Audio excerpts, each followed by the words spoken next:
Hello, everyone, and welcome to today's webinar. So I'm Nate with Metadata.io, and today we're going to be talking about Knowi, one of our customers, and specifically talking about their success story. And the title of today's webinar is B2B Demand Generation on Autopilot. Before we launch into the actual content, I just want to go through a couple of housekeeping items. So first off, on the left of your screen, you should be able to see a chat box. We're going to be accepting Q&A questions throughout the entire presentation, but holding on answers until a designated Q&A section at the end of the webinar. But feel free to ask questions as they come to you during the presentation, and we'll get to those early questions first. Also, there will be a recording of this webinar, and we'll get that out usually within about 24 hours. You'll get an email with a link to watch that video. So if you or your colleagues can't make the whole webinar, or feel free to send that along to folks. Additionally, got some info for people on Twitter. We're not going to be taking questions through Twitter, so please use that chat box for questions during the live webinar. But after the webinar, please head over to Twitter and use the hashtag B2BABM to continue the conversation. So I'd like to introduce our speakers.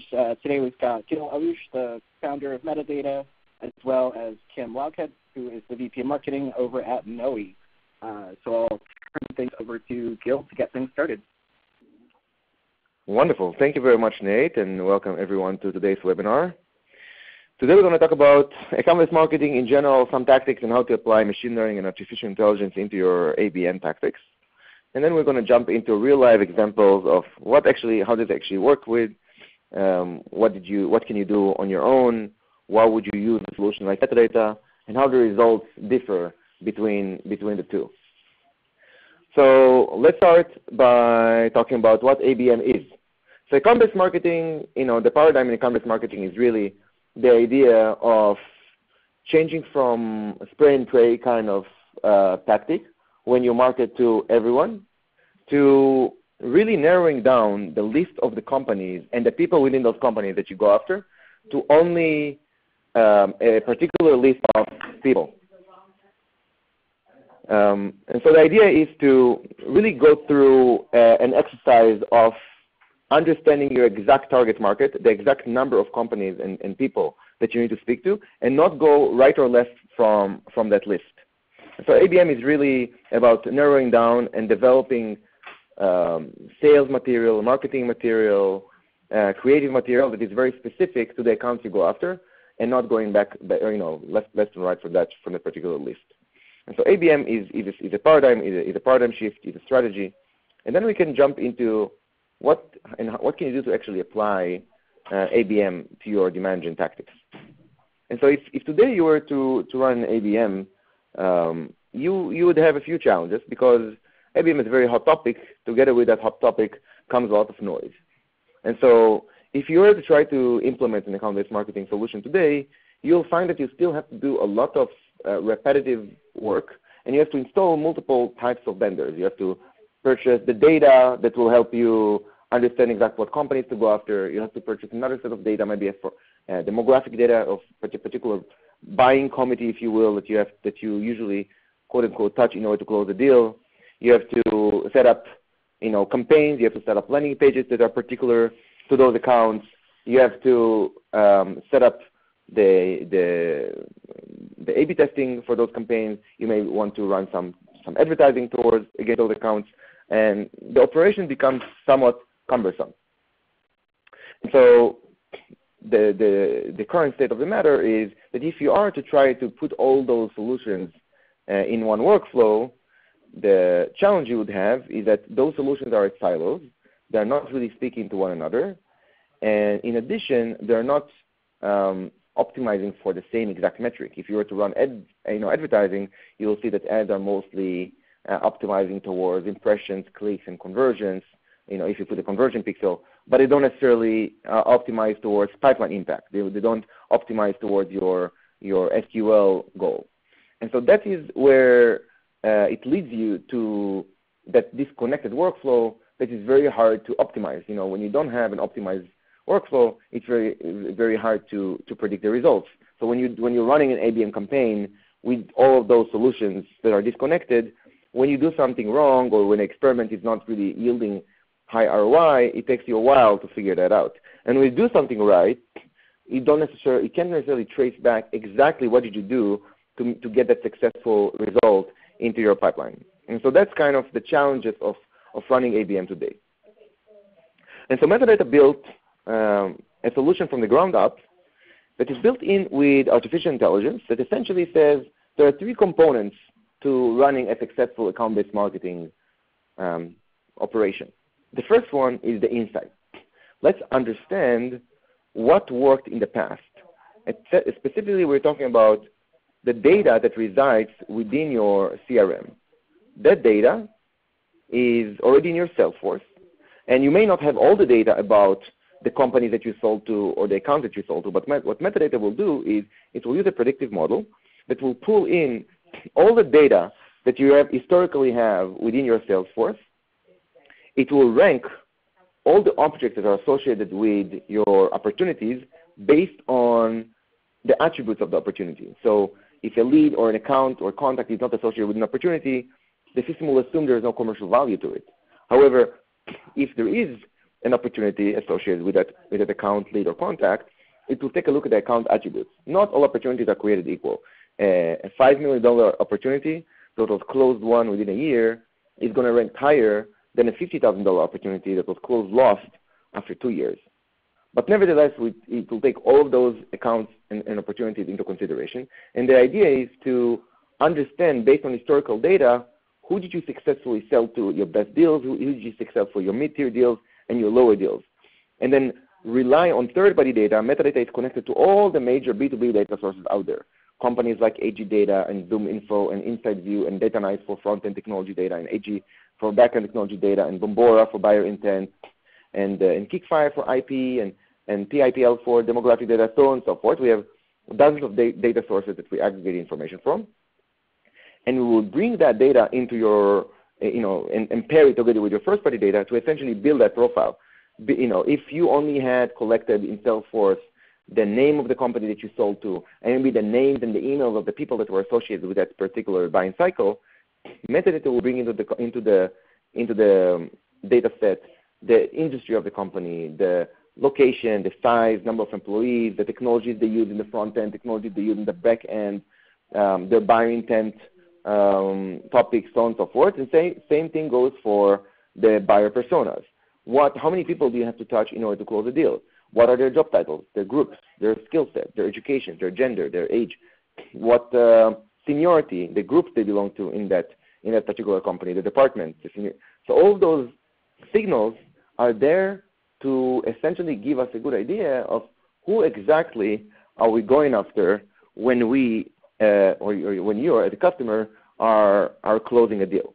And so you need that insight only as a means to an end to define your ideal customer profile. So, we talked in the beginning of what is account-based marketing, and we said account-based marketing is really understanding who do you successfully sell to today and build your total addressable market from it. As a B2B company, unlike a B2C company, you can't really sell to everyone and anyone. There are particular companies that you can sell to, and there are particular people within those companies that that need to hear your pitch, that need to see your marketing collateral, your sales pitch, so on and so forth. And so why ever market spend a minute of your time or a dollar of your budget to people that can't really afford your product or don't need your product?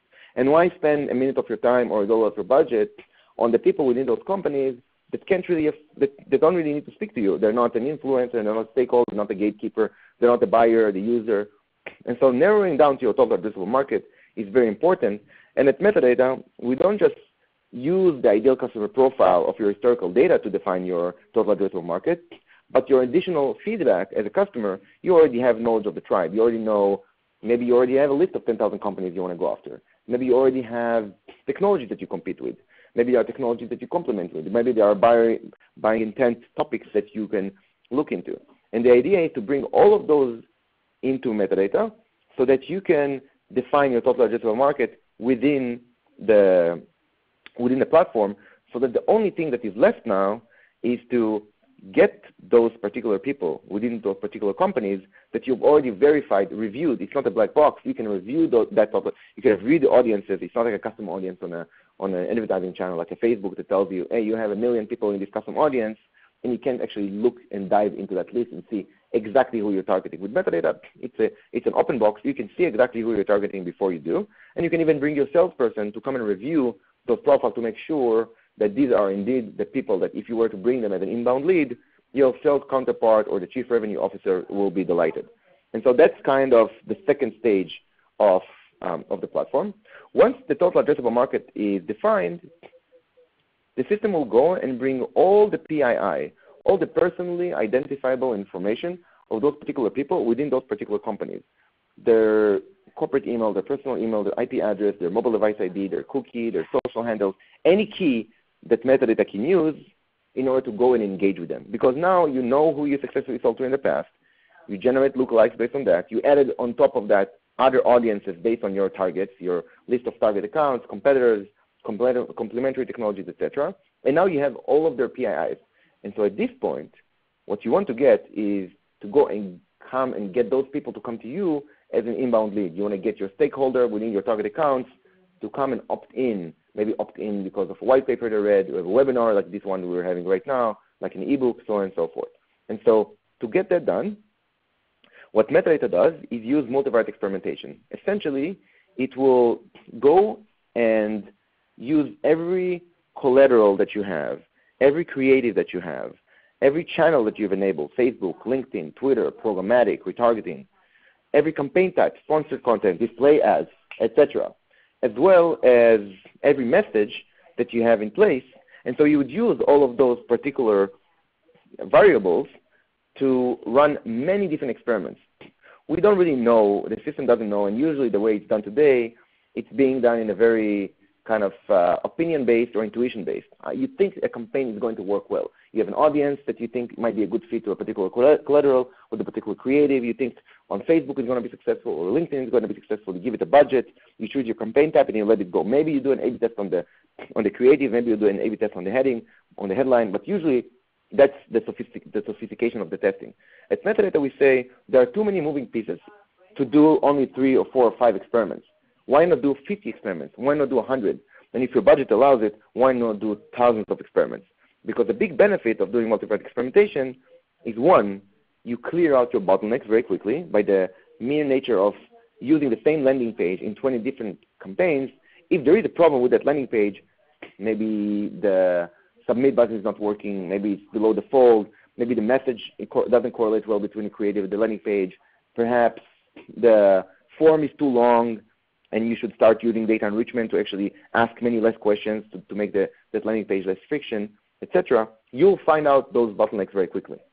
The second advantage that you get is by the nature of experimentation, you'll find your hidden gems, your 20-80 rule. You would find those campaigns that yield 80% of your pipeline. Because if you go and some of the examples of campaigns that we run, the metadata will create a Venn diagram. Companies using your competing technology and are within your ideal customer profile and in the last 6 months have been looking for a solution like yours, those audiences with a particular message, with a particular, maybe a white paper that speaks about that competitive advantage that you have against that technology, those campaigns tend to have significantly higher conversion rates. We're talking 40-50% higher conversion rate than the average. So if for every 100 visits you usually get 10 conversions, here we're talking about 25, 30, all the way to 60% increase.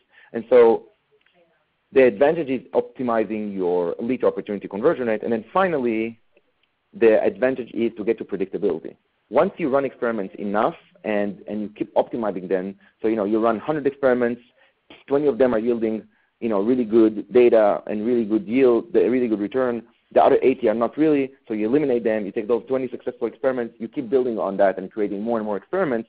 At some point, you reach a very high return, a very high optimized demand generation channel. At that point, you reach predictability. You know that if you spend $25,000 this month on ads with those particular assets and those creatives on those channels, you would achieve X amount of leads, Y amount of MQLs, Z amount of SQLs, and these are how many opportunities that are, at least historically, are being generated based on those numbers. And so you reach predictability where if my pipeline goal is X, I know I can reverse engineer it and know exactly how to build my pipeline accordingly. Last thing to mention is that optimization is not done on impressions and clicks data, which is how usually ad tech is run. At Metadata, every lead that comes through each and every one of those experiments, if they don't convert, they automatically get retargeted. So that's done automatically. The UTM tags, the campaign setup, all that's being done automatically. You don't have to sit down and create those experiments on your own.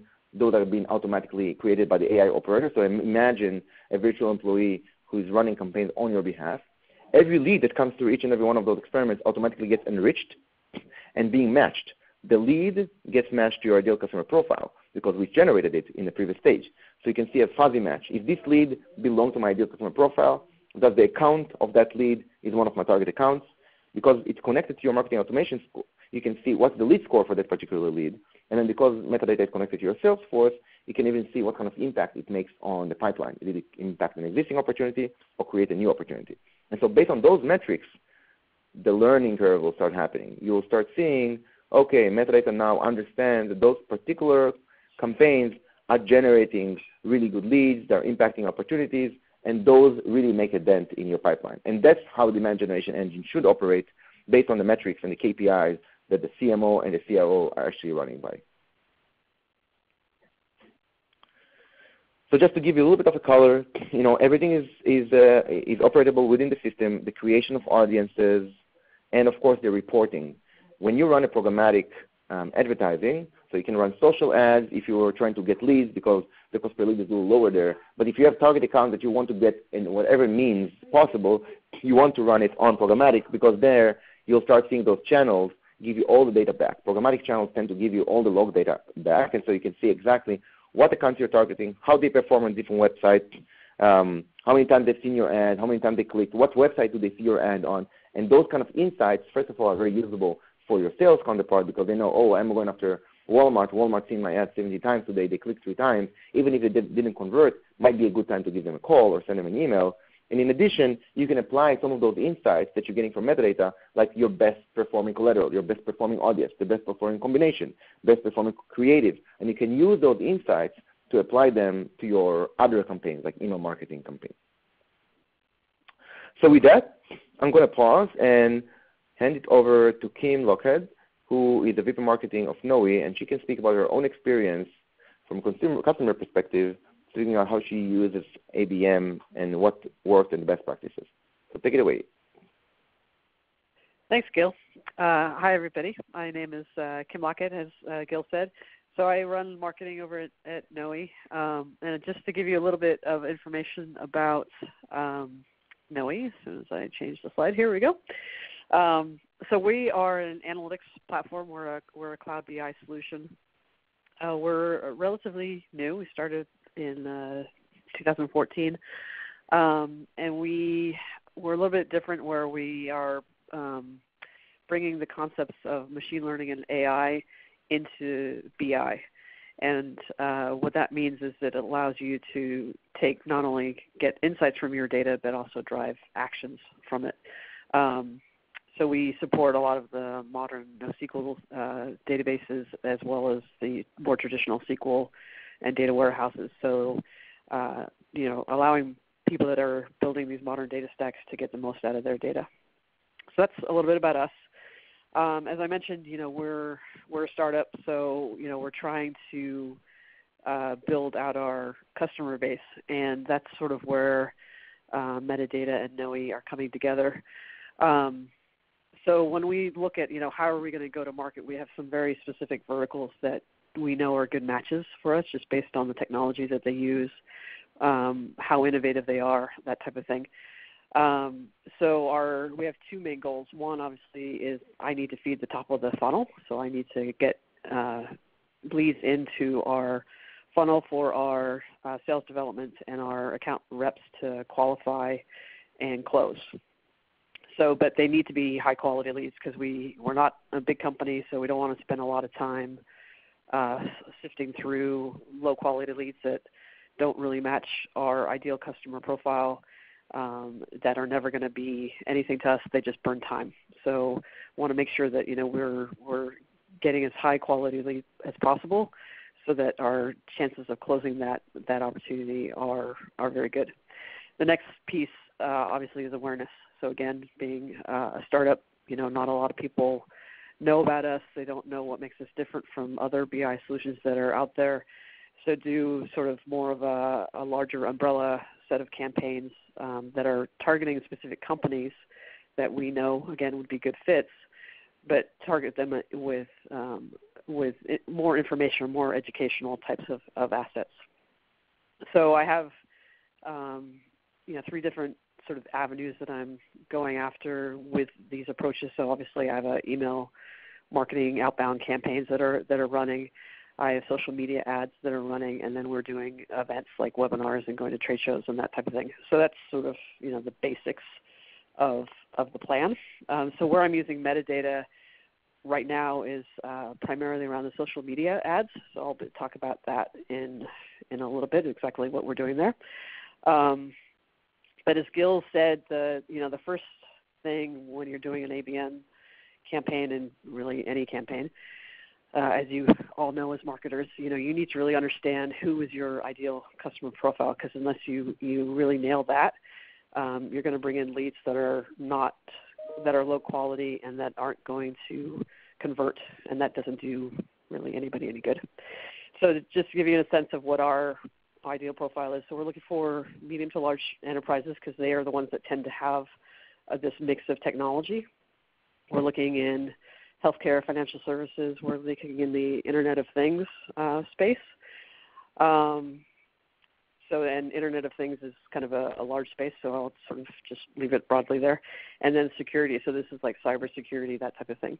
So we know that these verticals tend to be more on the leading edge. They tend to deal with messy data that's structured as well as unstructured, which is a very good fit for us. And they tend to have money, which everybody loves. So then we look at, we want to make sure that they're implementing technology that we're well suited for, which is this NoSQL technology. So this is like Mongo, Couchbase, Cassandra type of databases. They tend to need to bring multiple data sources together. So maybe they're pulling data from, their SQL data warehouse, plus their customer interaction data that they're storing in Mongo, and maybe even some information that's coming from a REST API from a cloud app that they have. So they're trying to bring all of these sources of data together for the purpose of analytics. And maybe they want to even do some embedding. So we have a lot of customers that are moving towards being more data-driven enterprises, and to get there, the fastest way to get there is to start to embed analytics in internal or external applications. So that's just to give you a sense, if you're not familiar with what a ideal customer profile looks like, this is ours. So within that, I go to the next level and I figure out, what are the titles of the people that I want to look for, what are some of their interests, what are some of the groups that they belong to. So then there's another layer down to this, but this is sort of the top level. So I fed this information into the metadata team and into the platform, and it spat out on the other side my ideal customer profile. But before I get into that, what I want to talk about is what did I do before I had metadata, and then I can give you some comparison about what the performance was like when I went on my own, and then what it was like when I utilized the ICP that metadata had generated for me, plus the rest of their platform. So when I went on my own, I had 2 assets. I had an ebook, which was more technical tutorial type of thing that was driving people to try out our software. And then I had a white paper, which is more geared towards architects, senior level people that are looking to figure out how to modernize their analytics platforms. So different audiences, different type of content, targeting obviously different people. So I used Facebook, and I tried 2 things. I tested 2 ways. So I did a custom audience where I was looking for example, the Mongo analytics. I looked for people that had interest in Mongo, followed NoSQL, stories, that type of thing. So slightly more broad, but targeted at the technology that I thought that they would be interested in. And then I also did, I created a lookalike. So I took my Salesforce data and I created a lookalike audience, and I tested those two. And for the most part, the custom audience actually worked better for this particular test. So when I ran it, I got a bunch of leads, and I was like, wow, I am like the best marketing person ever. I've got this Facebook thing nailed. Because I probably got 200 leads from each asset in the first 6 weeks or so.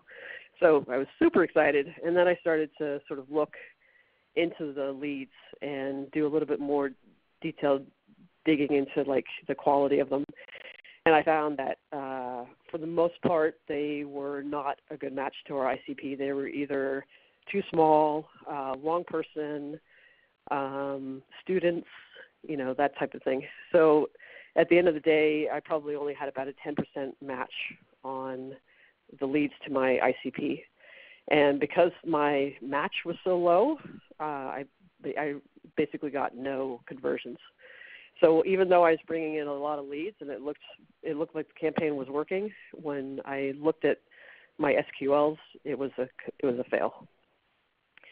So then I reached out to the superstars at Metadata, and I said, hey, I have these two assets. I think they're good assets. I know Facebook works because I've used it before, and it has worked. But, I'm not dialed in. So can you help me, can you help me get there? So I actually use their managed service.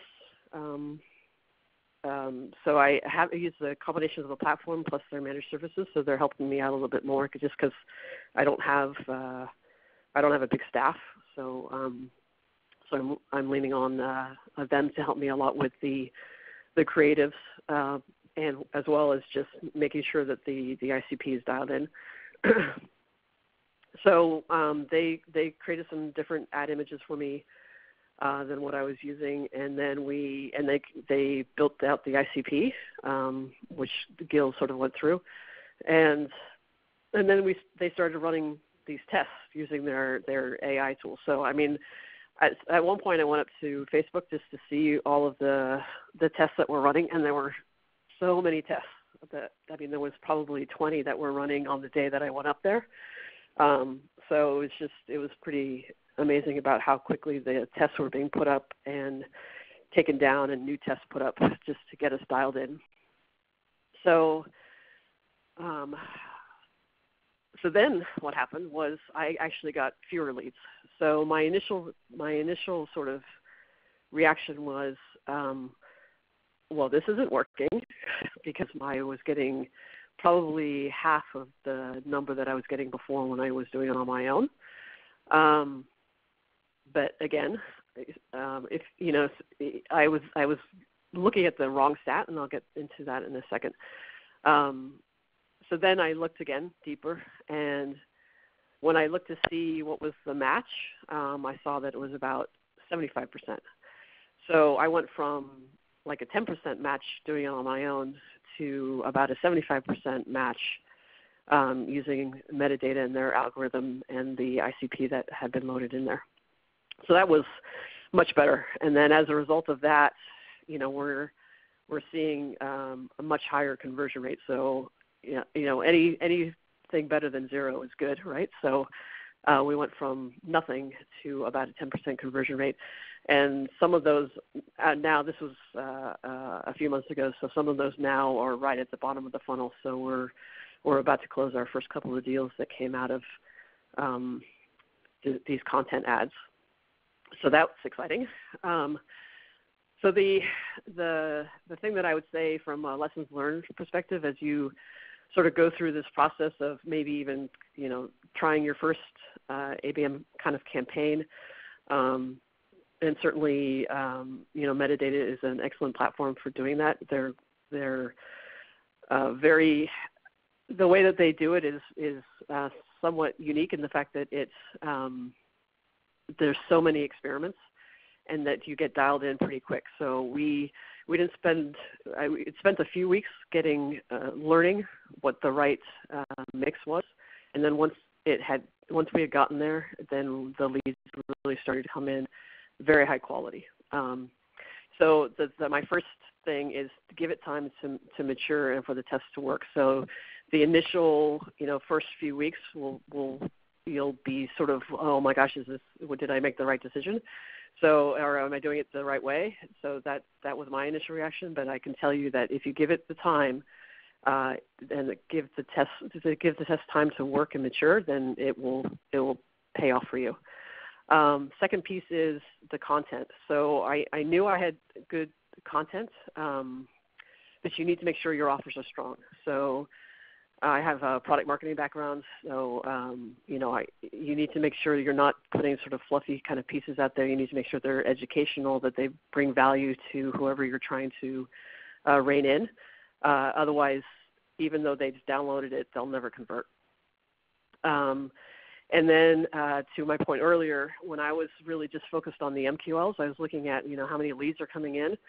And getting excited about that. That was the wrong thing to look at, obviously. It's the SQLs. So even though the MQLs may dip as you transition over to an ABM type of strategy, as long as your SQLs go up, then you're hitting a home run.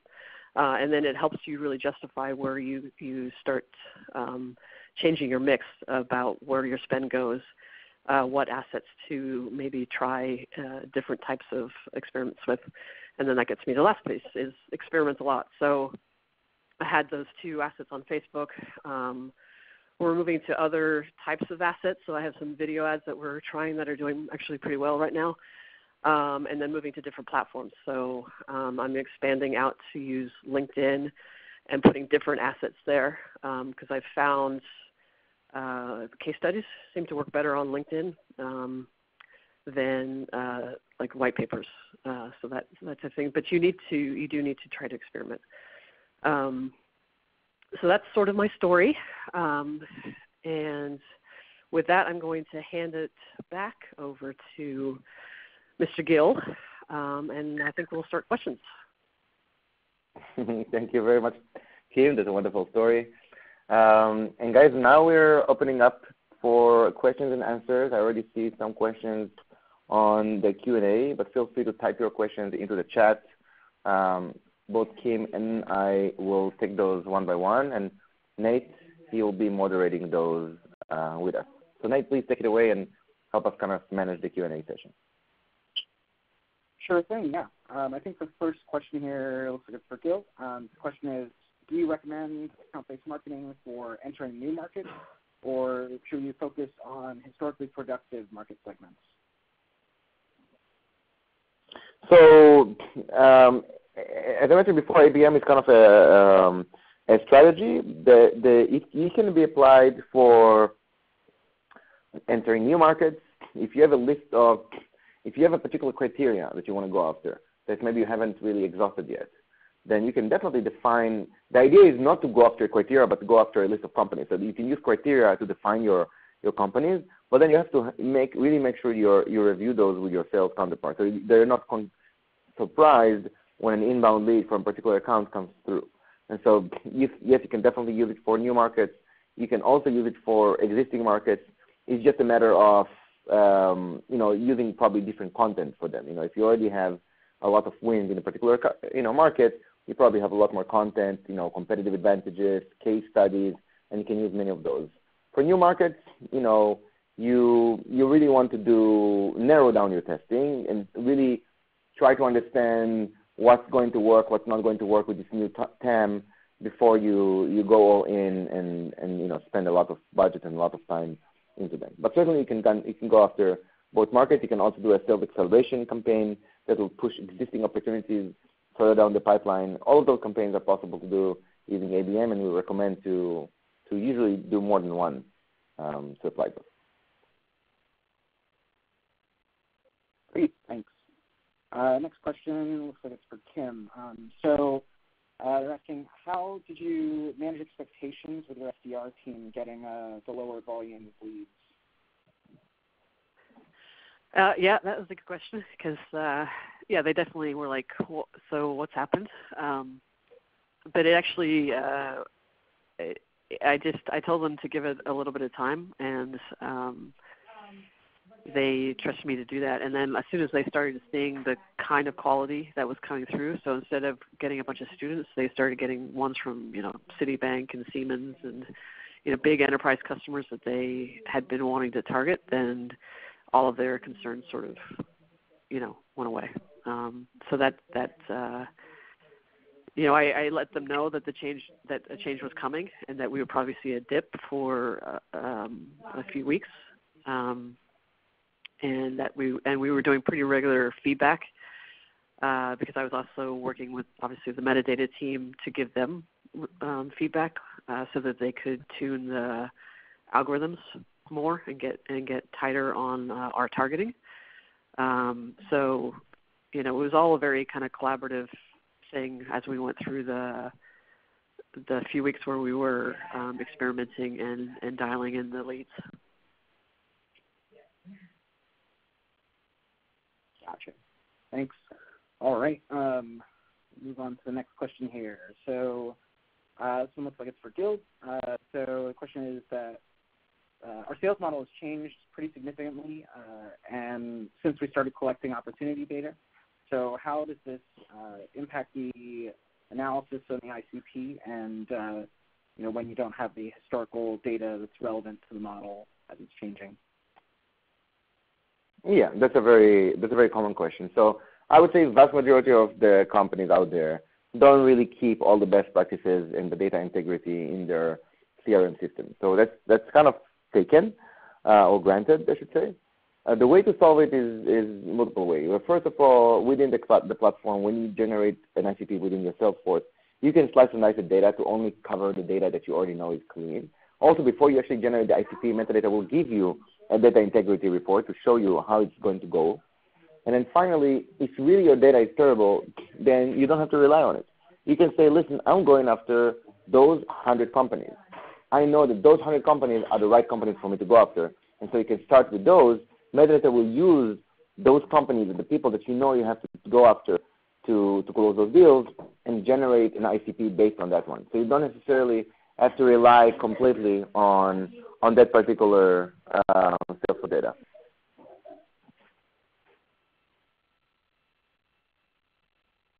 Great, thanks. Another question also looks like it's for Gil. They're asking, what's the typical conversion rate lift you can expect after applying fine-tuned optimizations? So it really ranges. Really hard to give kind of a one answer on that. The minimum we've seen is, I think the lowest we've seen is 156% increase from lead to opportunity conversion. The highest we've seen was about 600%. But it really ranges.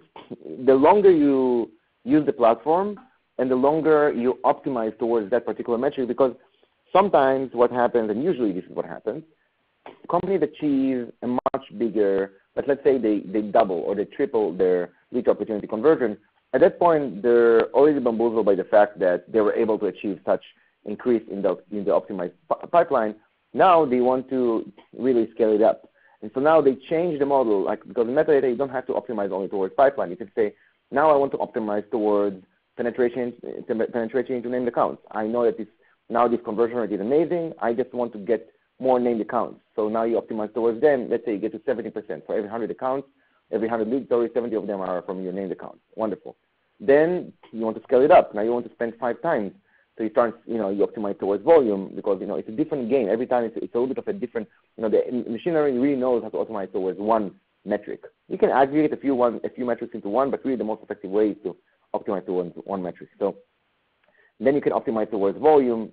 Once you reach volume, you may notice that your cost per lead goes up because now you're still narrow audience, but you're trying to get much more out of it. It takes more time to find those people and match with their cookies. It means that the cost per lead is going to go up. Now you can optimize towards cost per lead. So usually those are the metrics, the numbers that I mentioned. The spectrum is fairly large, but at some point, usually the demand generation manager or the VP of marketing says, okay, I'm quite satisfied with this ratio. Now let's make the machine bigger. Now let's make it more affordable. And so you can define different, not too fast, you need to give it like 3-4 months to kind of change and shift towards a completely different metric. But you can use the machine learning model to not only optimize towards one metric. And so that's kind of the usual scenario works like that. Great, thanks, Gil. All right, got another question here. I think this might be for both of you. So they're asking, we have a limited budget and are trying to decide which channels to focus on. So they're just curious, how do you decide which channel to invest in?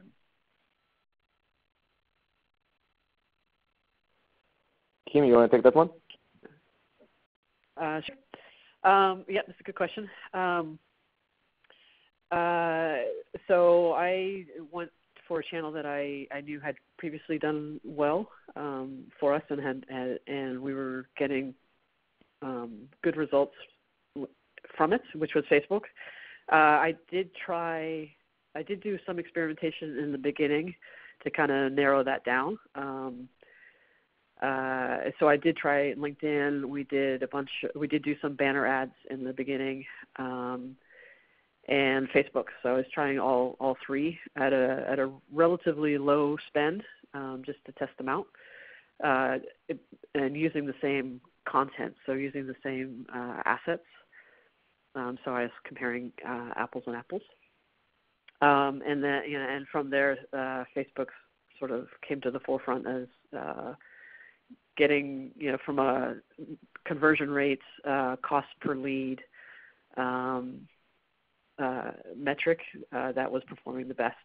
So then what I did was I suspended the other two, and then doubled down on Facebook, and then applied the metadata and applied the metadata to that channel.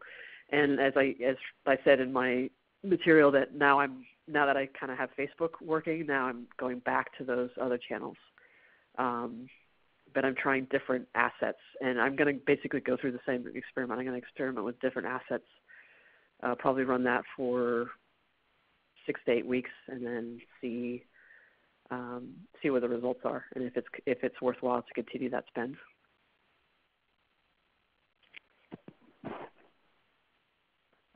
Gil, do you want to add anything? I guess I would just add a small, I think that was a very accurate answer. I think I would just add, remember that in the ABM, you're already going after the cookies and the IPs and the mobile device IDs and the PII of the people who are the right people within the right companies. So you really shouldn't worry too much about where you find them. But it's true that you'll find them at a different price. I would say not only the channel, but also the campaign type. The less the friction, the cheaper the cost per lead. So at least historically, Facebook with a lead gen campaign has been one of the cheaper ways to get the right leads from the right companies, because they don't have to, Facebook is open for many more advertisers than LinkedIn. LinkedIn is kind of the Rolls Royce of the B2B space. Facebook is kind of the common place, and so you can get it for a lower CPM, lower cost per click. And by using lead gen campaign, you don't actually have to drive them to a landing page, which some of them drop at that point, but you actually convert them right on the point, right on the spot with the light box on Facebook. And so that is usually, at least historically, has been the best channel. We usually want to run on Facebook, on LinkedIn, on Twitter sometimes, on Quora. They have their beta product and the channel, we work with them as well.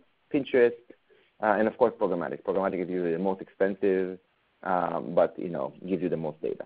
So those are kind of the levels usually.